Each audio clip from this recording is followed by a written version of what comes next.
भैया light of कर दीजिए।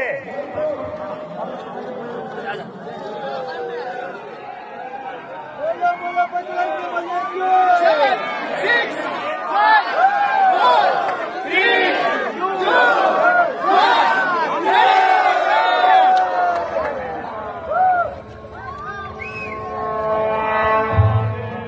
సర్వ మానవాళికి రక్షకుడు, మనకు కొండంత అండగా నిలిచేవాడు, మనసులో తలచిన వెంటనే గుండెల నిండా ధైర్యాన్ని నింపగలిగే మహాయోధుడు, అభయహస్తంతో ఎల్లవేళలా మనల్ని కాపాడే ఆ పవనపుత్రుడి ఇప్పుడు మనసారా స్తుతించుకుంటూ శ్రీ పంచముఖ ఆంజనేయ స్వామిగా అవతారమెత్తిన కథ దృశ్య రూపంలో తిలకిద్దాం రండి.